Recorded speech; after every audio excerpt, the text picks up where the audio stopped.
Hi, everyone, and welcome to another episode on Living on Blockchain. Today, we are going to be speaking with Prateek Jain. Prateek was earlier working with Neo Exchange and Get Neo. These are DeFi products. Now he's working in the NFT DeFi space. He runs a community around DeFi information dissemination. A lot of exciting things, a very dynamic space. It was a good conversation, very insightful, had a lot of nuggets of wisdom for people who are in the DeFi space and who are looking to perhaps earn a passive income. A supremely interesting conversation. So here goes. Hi, Prateek. How are you? Hey, hi Tarusha. I'm good. How about you? I'm good as well. Thank you so much for taking out the time to speak to me today. Can you tell us, our listeners, a little about your background? Yeah, definitely sure. So I started especially my crypto journey back in 2016. Just Okay. like everyone, read a little bit about Bitcoin, invested a little bit, learned more about it, got more excited, like think what exactly things are happening here. Like there is a decentralized currency which is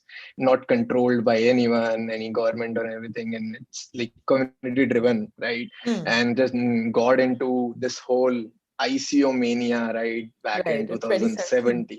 Yeah. Yeah, and it was crazy. Like everyone was thinking like they're too smart, right? Like every other investment, Hmm. they were popping up like crazy. Like but few of my investments, well, done really great. Like I invested in some protocols like Zilliqa, Kyber, Hmm. Polkadot. I invested back in 2017 because I was thinking, yeah, I think this can definitely pop up, even though it was very crazy raise. At that time they raised about $125 million, and Hmm. people were like, it's too much. But Right. yeah, so it ended up well for me. Then moving on, the crash happened, and then then a lot of back in 2018, in fact I invested in some projects which never really went Took to off. market, right? Right. It never took off because I feel we were not really ready for the dApps yet, right? Because Ethereum's basic infrastructure was not ready yet, right? Hmm. DeFi was not even getting started. At Right. least now we have found a somewhat a product market fit for Hmm. Ethereum, right? Right. Until like dApps, I hardly, even now I hardly see any dApps or the real users even yet, other than DeFi, right? We Right. haven't really found any much use cases. Then yeah, moving on to 2019, I was helping out this project called Blockstack. Right. I was helping them building their developer presence and community in India. So we were quite successful. We built over, I think, 350 dApps overall on the platform, but yet again the problem was same. There were not much users actually using those dApps. The people are not ready to use decentralized, I'd say, WhatsApp or decentralized Discord or something, right? Hmm. Because Hmm. still the masses are still there on centralized platforms. They don't even know And about yeah, it. Like, yeah, to be fair to yeah, them, I think, because we've been yeah. working in the space for so long, we tend to think that the world is a much smaller place than it actually is. That, the Yeah. mainstream adoption, so to say, or the mass adoption has not really kicked in. Yeah, definitely. Like we hardly see any dApp. Even in DeFi, I was shocked to know like we have like less than what I think 100K actual users in DeFi, even though it's a market which has popped up from $1 billion in TVL total value logged back in early 2020 to now in just a Yeah. year or two. But there are not much users, right? It's just Yeah. that there are some certain nerds who got into Bitcoin or Ethereum early. But yeah, but people are slowly like moving on. And I think especially in DeFi, we at least see some basic infrastructure is getting built. Like we have the underlying infrastructure like projects like Chainlink, Diagraph now, which are still somewhat found the product market for, right? Hmm. Else many crypto projects, they're valued at what 50 or 100 million valuation, but there are no actual users actually using it, right? Right. And I think we need what I have learned so far from this is we need some kind of incentivization to the users in order Right. to get people on board, especially in blockchain. For example, like no one was talking about, even in 2017 18, no one was talking about using Dexes, right, or using Uniswap, right? But now now there is enough incentivization in form of protocol tokens. So people are providing liquidity, like billions of dollars of liquidity people are providing because they are getting this governance token, this token which has a good value. So I think that makes a lot of sense. Even the Brave browser, right? It's one of Right. the few dApps which does have a mass adoption. I feel even those people who are not into blockchain have started to use Brave, which is, I feel, the excellent, right? Yeah. And So yeah, I think the brave wave kind of happened because because of all the ad blockers, etc. I think mass adoption happened because of that. They were not thinking crypto. The users were yeah, thinking more on the lines of privacy and just sort of tracking, etc. So I yeah, think what you said is very correct. People need to be shown why this is a better way, and yeah, yeah, definitely. Yeah, and that I yeah, think can only happen when people are obviously talking more about it. So essentially, right now I think the problem is that there is a lot of technical content which is already there, yeah, and people who understand it well and yeah. good. Otherwise, other people, they tend to feel a little intimidated, right? Yeah, that's correct. I think there is still a lot of barrier in that. Hmm. Like even the DeFi users, like I sometimes try to explain DeFi to a average user. So Yeah. still there is a lot of nuances and there's still a lot of tech involved, right? Yeah. Buzzwords involved. So that's why they're unable to understand what it is. I think just about the education, right? It's just like how I explain DeFi to anyone is it's just that there is this whole traditional finance market which is Hmm. not opened up globally. Like different countries have their own financial systems. Like for example, interest rate in developing countries are like what 1 or 2%, like US, and while we have like interest rates in India are much more, like lending rates are like what, if 10% even goes to crazy 15%. So I think what Right. DeFi gonna do in the long run is, people who have sufficient amount of capital in developing countries who are earning like 1 or 2% on accounts or anything like other financial project, and Right. they easily, like in a decentralized fashion, especially they don't need to trust them, right? They can easily lend their money to people in developing countries, and it's a win-win for both sides, right? Like the capital efficiency is overall gonna improve and bridging the gap. But yeah, definitely Absolutely. think regulation is definitely a tough part. But anyways, regulators, I feel they have to find a way to regulate them somehow. Maybe taxation, doing the taxation on just, I think the best thing to do for them is, maybe just regulating the fiat gateways. Just like, for example, in India, what government best can do is just regulate the exchanges like WazirX or CoinDCX and Hmm. just charge the taxes on the, whenever the user exits, right? That's the only way I feel. Even that's a win-win for the regulators because they can, charge a lot of taxes on that as well on Yeah, so they the, are proposing to yeah, do something similar, right? They are planning yeah, to, there was some news about how they plan to charge yeah, like 18% GST yeah, on yeah, these transactions. And that yeah, kind of, obviously, that is still, it hasn't been implemented. And it's just yeah, something that, was covered in the news. Obviously, there is a lot of noise in the news as well. So you don't know how much of it is really true. yeah, But, taxation and, you covered a lot of things here. I yeah, think in terms of taxation and policy making, obviously, policy makers need to also be made to understand why DeFi is going to become important, right? If a country like China is issuing some sort of a centralized stable coin, right, then then other countries are also looking towards that. And I think obviously yeah, policymakers have to be made to understand why it's important. So that's one part. I think taxation is a good thing because ultimately it's about protecting the user, and rather than coming up with knee jerks kind of reactions or banning things, yeah, it's a much better way to go about it so that the end user is protected and does not feel like, okay, anything can happen at the next moment. So yeah, I think I completely agree with you on that. Regarding the explanation that you said for DeFi, I think that kind of covers it in a very beautiful fashion, that right now there is no standardization per yeah, se in the traditional monetary system, right? In yeah. every country it's a little different, but with DeFi it's all about being more inclusive and giving everybody like a chance to participate in the system, which might not be discriminating against them, Yeah, right? absolutely. I would totally agree with it. And that's the, best part I like about DeFi. This is, Right. and I think once we move on, we might see, even the credit ratings. It's Hmm. not just on the identity, but it'll be, I think, on the Ethereum, ENS or on the Ethereum address. Like Hmm. the more good credit rating address has, the more, leverage you can get on their All right. assets. Yeah. Yeah, Yeah, yeah, so absolutely. I think standardization is a very big part of DeFi. But again, the problem is that not a lot of people understand it. They don't understand why they need to change the way their consumer behavior right now, so to yeah, say. But I think that is a challenge that happens with any kind of a new technology coming in. And this is a right. really new technology in its infancy. Every day there is something new. Yeah. So it is a very, very dynamic space. But yeah, education would go a long way in paving the path for mass adoption. Yeah, right. And I think people like the masses doesn't even, I feel doesn't even need to understand like what's exactly a smart contract is working, how a yield farming is working, and overall.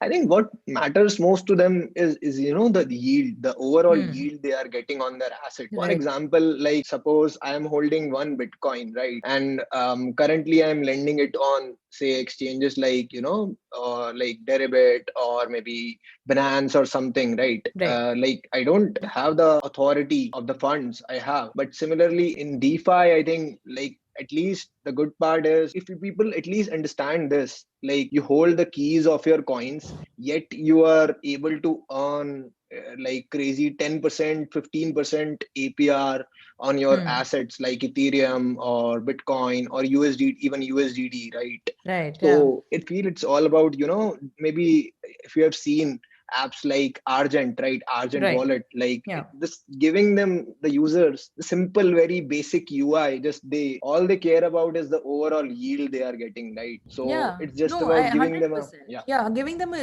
like I think what you're touching upon a very important point here, that everybody doesn't necessarily understand how electricity works, right? Just to give a yeah, very simple example, but yeah, they use it anyway, right? Because it's become an indispensable part of our lives, right? We are yeah. doing this recording because we have Wi-Fi, because of electricity, and that is essentially what is happening with DeFi as well. People don't necessarily need to understand Yeah. all parts of it, but they need to be made aware of how this is a better value proposition. Absolutely. I think that's the whole point. And moving on, in 2021, I feel we can see like some adoption, once even countries get some regulations. Even now, it's all about the bull market. Everyone Hmm. is positive about, Bitcoin now. All the billionaires are talking about it. All the even like big companies like Square, CrossStrategy MicroStrategy. Yeah. holding a big chunk of their portfolio in Bitcoin. I think it also fuels, it gives legitimacy to these things earlier, which were, actually just used by nerds. Hmm. Now, at least once institutions come in, it makes a lot of difference. Like, I believe we might see, like, moving on, we might see this year, like, some of the banks coming to, Bitcoin custody or crypto custody, maybe like banks like JP Morgan and all, right? Hmm. And giving them like giving platforms to their institutional or users, actual users, millions of users of directly investing in Bitcoin through their platforms. and Hmm. and obviously PayPal already came up, which Right. which Yeah. also boosts a lot. Like I don't need to, if I'm a PayPal vendor now or a user now, don't really need to. Earlier I used to convert my Bitcoin and USDT to PayPal, and it was it was incurring 5%, 7% fees, which Right. if I am now directly accepting payments in USDT Hmm. or crypto, so I feel slowly we can reach mass adoption there, right? Yeah, absolutely. I think these big brands do help in adding credibility, because the end user again, trusts about the trust is built based on these brands. And, as we talked about earlier, how that, you don't need to understand how technology works inside out, but it's about solving a problem for the end user. So if a problem is being solved, or the user can see a real value proposition, they would switch. But yeah, it's going to take some time, but I see that it will accelerate because of these brands coming into the picture. Definitely, I can see that it gives, the overall legitimacy, because people don't definitely like the masses don't really know about Binance or, similar Uniswap like platforms. But Right. maybe I think what even can happen, these DeFi protocols, even Hmm. like Aave or Compound, etc., these money markets, what can be done is, these can be offered to retail investors in form of, the protocols being used as a underlying layer, right, for generating the Yeah. yield. Yeah. And but the mass user doesn't know what exactly Aave is or the compound is or how it works. and all, right? But yeah, it's Yeah. still, I feel it's still very early. Like the way we are seeing a lot of hacks, especially hacks or compromises in DeFi, right? We're still early, we're still learning. So it'll be very exciting. It's an incredibly exciting space considering, kind of solutions and the platforms that are coming up. So that goes without saying. I think that is why both you and I are in this space. So could you tell Yeah. me a little about what you are working on currently? Yeah, so I was working for a DeFi platform Nuo Hmm. earlier back in 2020. Now I left in August. Okay. Now currently I'm running a DeFi community to educate the masses about DeFi. That's number one, and I am continuously investing in some DeFi protocols in my individual capacity as a angel investor, helping out some DeFi project. So that, and I'm mostly in like turned into an investor, right? Like Right. some of my like early investments worked out well. Like I invested in Polkadot, I invested in Binance back in 2017, 18, still holding them, and obviously Bitcoin. But yeah, Right. overall, so my goal for even 2021 is, a lot of Indian projects are popping up, DeFi projects and overall crypto projects. I'm helping some of them through my experience investing in Yes. them. Hmm. So this is my overall vision. I was working on a NFT idea actually, which can be, which can be offered to the retail users, like the actual users who are, using these apps like WhatsApp, Instagram, or YouTube and anything like that. I'm Hmm. still working on it, like in stealth mode, I can Okay. say, but it is something, it is related to something you can do there is, any content creator or, any influencer can come on our platform. Right. And what they can do is they can issue some limited edition NFTs to their fans. Hmm. And the core idea behind it is, like all these influencers gain a lot of popularity, makes a lot of like money, like $1 million, but their fans get get left alone, right? And Right. doesn't really get anything. So what they can do is, just like collectibles, and Right. they can invest in these early NFTs of Hmm. their influencers, of their favorite. For example, I'll give you an example. Suppose back in, I think, you must be knowing about this YouTuber called Carrie Minati, right? Right. Yeah. So suppose like 7 8 years ago, not I started following him at that time. He had like what I think 100K followers or something.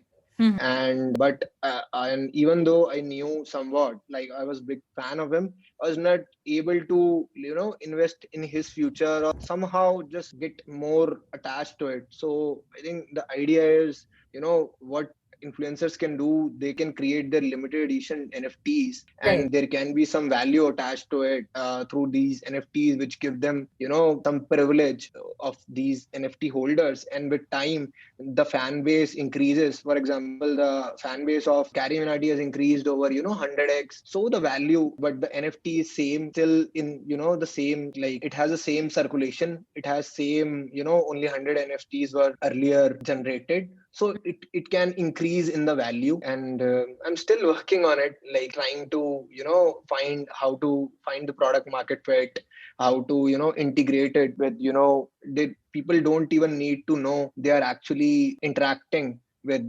blockchain or with crypto. Like it can be integrated to directly with payment gateways like Paytm, and Hmm. people can just directly use it. And even like we can use wallets like Taurus wallet. Their three wallet can be directly integrated with their email ID, so it Hmm. becomes much more frictionless Like a seamless for a experience for the end yeah, user yeah, as well. yeah, Wow, that exactly. sounds like a very interesting idea, because NFTs are becoming all of a rage, and I think with due reason, because NFTs do hold the potential of becoming really big moving forward. Yeah, definitely. I have, in fact, I know some few NFT projects like which are some doing some great work. In fact, I feel everything can be tokenized later on with NFTs, right? Like, Hmm. yeah, we do, like currently we do have again the regulatory challenge right now. Like Hmm. I think the main barrier is, there is a virtual world out there where you issue a NFT, and there is a real world out there. So the main problem is just how to, connect both of these dots. And I think regulations are the main thing behind it. For example, currently, suppose I have a piece of land here in Bangalore. I want Yeah. to, digitalize it, but still have the registry on my own name, right? Right. So how to I think that's the major challenge we have right now. How to convert that ownership into a, get it into a smart contract where say like 100 NFTs are issued upon that land, for that land in particular, and how to change the ownership, So I Right. feel, yeah, that's the barrier there. But I Yeah. feel it's still not there in digital assets, like digital, still in other things like which I was talking about, like influencer tokens, NFTs, and all digital collectibles. Yeah. Absolutely. I think you're absolutely correct. But, talking about like that is the way to move forward. Like we do it, Yeah. step by step. And at some point, we'll be able to do these, land transfers, etc. also Yeah. over chain. And I think that is like obviously very ideal because it's a more efficient way to go about doing things. So, I'm completely on board with this particular idea, especially the aspect about, NFTs. I think NFTs and collectibles are going to become, earlier when we had heard about NFTs, it was primarily with, CryptoKitties. And Yeah. now, now there's actually some really good use case scenarios that are available and some, really amazing platforms that are facilitating it. So, I looking forward to your project once it goes live. Please do share the beta. And Yeah. regarding the community that you're building, do you Yeah. have a link or what is it called? Yeah, it's called JustDefi. Actually, it's very small niche community so far. So we have, all these like founders of all these protocols like Synthetics, Aave, Curve, Hmm. and all, like founders of like mostly DeFi projects there. And we regularly host even some AMAs there. Like next week, we are partnering up with this project called the Graph Protocol. Right. Yeah, so in order, the idea behind that as well is, just to, we need more and more people to learn basic things about DeFi, what it is, how exactly it works, what are the risks involved, especially because, you know, especially with advent of this craze in liquidity mining and everything. Hmm. So some new DeFi protocols being popped up, just like the Yam episode, Right. and just last week there was this protocol called Mithril Cash, which had Right. like, it was crazy. It had got like $1 billion of AUM, Hmm. TVL within what, 9 hours of Wow. launch, and Wow. imagine the contract was not audited, right? Yeah, that Yeah, we've kind of seen too many examples of those. So yeah, these things need to go hand in hand, like security yeah, audits. And if you're, especially when you're creating something that is actually dealing with money, yeah, and all of this crypto and blockchain is essentially that is it is about value creation. So security audits yeah, become very, very important. And somehow people don't really have that research at hand, I guess. So I think you're doing yeah, a fantastic job in disseminating that information. I would love to get involved in this community as well. I would yeah, love it if you could share like a link with me yeah, later after yeah. this recording. So yeah, that's absolutely great. Tell me a little about which projects are you rooting for in this particular bull market. What projects would you recommend? Okay. So I'm definitely excited about NFTs. There are some projects in NFTs which are, like gaining some good adoption. Like there's this one project called Terra Virtua, which I Right. invested Yeah. in private, and it's like they have some NFT and augmented reality platform, Wow. and they have got some good partnership with, some Netflix shows, exclusive partnerships with them. So they are issuing NFTs for those some of those shows like Lost World, and there are some popular shows out there on Right. in Netflix. So they Yeah. have those, and it's a good project to watch out for. Hmm. And another one is, I'm mostly excited about DeFi protocols. I'm early on invested in Polkadot, but I'm still holding it.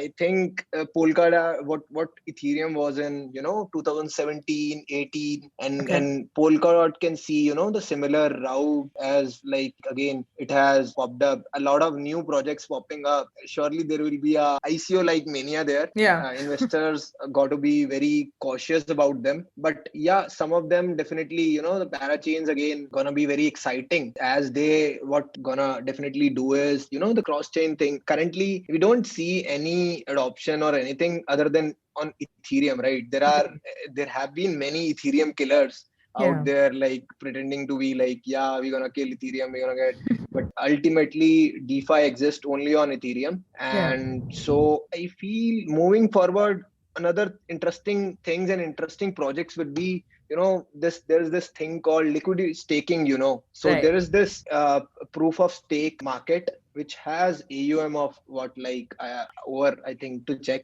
over, me just check on staking rewards directly. Yeah. Yeah, the staking market is already okay, $185 billion currently already, okay. And the Right. total value logged in that is currently is $30 billion, right? Right. But the main challenge there is, like, all this value, this $30 billion, it's totally staked and logged in their masternodes in their ecosystem. Right. But people are unable to use those funds in, actually getting the liquidity of those assets. So there is this interesting concept called liquidity staking.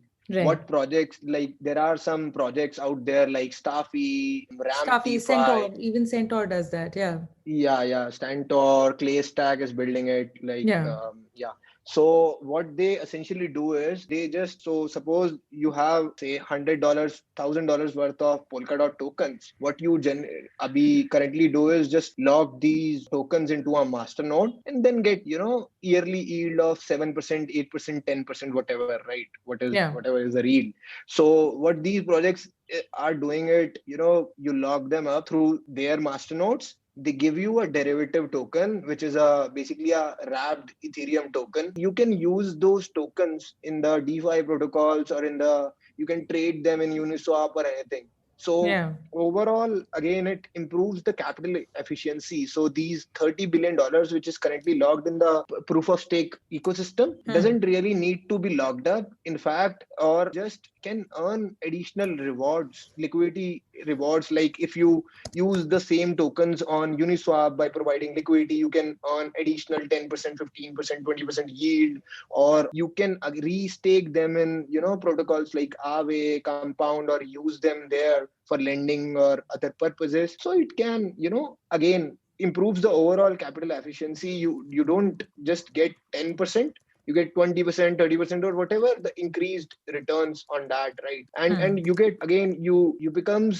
basically your investments become more liquid, right? Right. So, and still the masternodes are still locked up, like masternodes still secured, because the native tokens are still locked up there. Right. So I feel this is an interesting concept, Right. which is still, like, It's even the crypto underexplored. community. Yeah, Right. yeah, very, very much underexplored. I think it's definitely gonna pop up in 2021. Other than that, definitely, I feel I'm very excited about layer twos, because, like, the fees on layer ones are crazy right now. Like, Yeah. Absolutely just mad. yeah, just, I was doing some swaps just about an hour ago, and Hmm. for a $4,000, $5,000 swap, I paid, like, what, I think $80 fees, which I feel is really crazy, right? So which left me to just maybe use centralized exchanges like Binance again. But I feel layer 2 is gonna be a thing. We haven't really seen much adoption yet, because there are not much assets there on layer 2s yet. But I feel we might see in 2021, we might see, because a lot of DeFi protocols, interesting protocols, are already planning to launch their layer 2 solutions as well. Like, Synthetic is launching on, I think, 15th of January. Uniswap, I think it's just a few weeks away, last I read. Yeah. So layer twos, I am very excited about. Right. Maybe protocols like, blockchain platforms like Matic Network, right? Which are still linked to Ethereum, but you don't really have to pay any fees for that. And it's more faster, and the security is still on Ethereum. So Right, yeah, it's pretty up to the mark. Yeah, so layer two solutions are very exciting. We've yeah, ourselves, like, collaborated with Matic and yeah, Tezos. So, I understand the importance of layer two solutions. And you talked about how it's an exciting space to be in when, there is cross-chain value to be delivered, right? And that is yeah, essentially something that, I'm working on as well, that, yeah, assets should be able to move across chains. So yeah, it's an entirely new world. There is no other way to put it. It's an entirely new yeah, world, and it's an exciting space to be in. So yeah, that those were like some really good recommendations. I think some brilliant insights for the people who will be able to sort of who are into this space to understand and get some, insider information, so to say. Because I feel like, we're pretty much on the same page with this particular outlook that you have. And this kind of takes me to the next question. Are there any thought leaders or content creators that, you think our listeners should be tuning into or following so that they have the access to the right information? Yeah, definitely. There are a lot of people like Yeah. posting some really good content, especially like crypto is mostly like if you want to get well informed, you have to be super active on Twitter, right? So Right. we have SBF there from FTX, like posting some really good content. Like we have the blog guys like Larry. I just love their research. We have some people from CoinGecko like Darren Liu and Darren Liu. Like there are a few good people. I even have a complete Twitter list to who to follow for, especially for DeFi Twitter. I would love to share that with you. And this interesting community on Telegram. If I don't know if many people know about this community called Lobsters, right? Right. Lobsters DAO. Right. So Yeah. and mostly like almost all the DeFi founders are there. Mostly all the stakeholders in DeFi or in Ethereum ecosystem, especially most Right. people are there and just they're pretty much active there. So you can like if you like anyone wants to learn directly like how exactly what is happening or even challenge their views like yeah the protocol should be not like that or like that or any governance proposal or anything, they can just directly talk to the founders directly in that community. Or we have JustDefi as well. Would love to share the link with you and whenever you post this podcast, so people Yeah, can join in definitely. Absolutely, there as absolutely. well. I will drop Yeah, you an email right after this recording yeah, to share, so that I can get all these wonderful links and our listeners can yeah, actually tune into the right kind of information. So this is absolutely great. So now this kind of brings me to, my last question. This is something that I ask everybody who comes on for this particular interview. How would you suggest, or what would be your suggestion for somebody who's peering in from the outside to start living on blockchain, to start, start getting into this space? How would you suggest? Because people kind of have this, misconception that they have to be developers and this is just for the yeah, nerds, right? So if yeah. somebody is peering it from the outside, what would be your suggestions that, how should they start? I think the best thing to get started is, just to get some skin on in the game. You don't need to like invest, say, 10% or like 50% of your wealth in Right. crypto right now, especially right now. Maybe, just getting started with a SIP or something, like Hmm. starting small, maybe doing a SIP, then you get skin in the game. Then what people can actually do is just suppose there is a project, say there is a project called Compound. If someone is interested to know about or get involved in it or something, so I think best is to just join their Telegram or Discord communities, or just join general Discord or Telegram communities and learn from the people what exactly is happening in the space, and especially following on Twitter what exactly Right. is happening on the space, and how things are moving, even and maybe getting involved. It's like crypto is open for everyone, right? Not just Right. for developers. There are like people you can maybe help them in governance, maybe help them with the marketing sides or growth side of things, or maybe with the designing part, maybe or just become user, right? Just Right. end to end use and adapt and give them feedback. The crypto communities are so open, they're definitely gonna appreciate it. In Right. fact, like if you are a loyal user, I feel you get incentivized as well. The best Yeah. part is like that, because I am myself, yeah, using a lot of protocols, just Hmm. like a normal user. Like and there are crazy airdrops even now. Like Uniswap gave airdrop which is worth like what, $2,500. I got Right. another airdrop or what, 1 inch, which is worth I think $3,000. Just for being a user, there is enough incentives, right? So maybe Yeah. just test out these protocols. Just maybe you get lucky and get something like that as well. Yeah, Absolutely. I think, yeah, that is like a very good suggestion too. For somebody who's looking in from the outside, just get your hands dirty a little bit, get into the yeah, space. It doesn't necessarily have to be for the nerds. And that is, I think, the biggest misconception that I try to break on a daily basis, that this is not yeah, just a space for nerds and developers.